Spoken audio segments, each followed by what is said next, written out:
শরীফের হাদিস আন আব্দুল্লাহ ইবনে আমর রাদিয়াল্লাহু তাআলা আনহুমা আন্না রাজুলান সালা রাসূলুল্লাহ সাল্লাল্লাহু আলাইহি ওয়াসাল্লাম আইয়ুল ইসলাম খায়রুন ক্বালা তুতঈমুত তুআম ওয়া তাকরাউস সালাম আলা মান আরাফতা ওয়া মান লাম তা'রিফ। আব্দুল্লাহ ইবনে আমর রাদিয়াল্লাহু তাআলা আনহু বলেন, রাসূল আকরাম সাল্লাল্লাহু আলাইহি ওয়াসাল্লামের কাছে একজন মানুষ আসছেন, একজন সাহাবী আসছেন। আয়েশা বললেন, ইয়া রাসূলুল্লাহ, ইয়া হাবিবাল্লাহ, ওগো রাসূল, আইয়ুল ইসলামে খায়রুন, ইসলামের মধ্যে উত্তম কাজ কি, ইসলামের মধ্যে ভালো কাজ কি?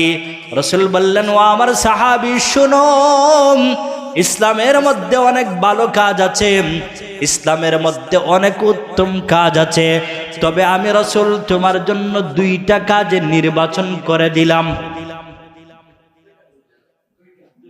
কয়টা? আমি রাসূল তোমার জন্য দুইটা কাজ নির্বাচন করলাম।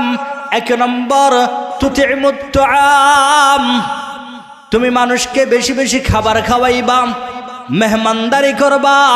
আর দুই নম্বর, ওয়া তাকরাউস সালাম আলা মান আরাফতা ওয়া মান লাম তা'রিফ, তোমার পরিচিত হোক, তোমার অপরিচিত হোক, তোমার চেনা জানা হোক আর তোমার চেনা জানা না হোক, তুমি বেশি বেশি মানুষকে সালাম দিবা।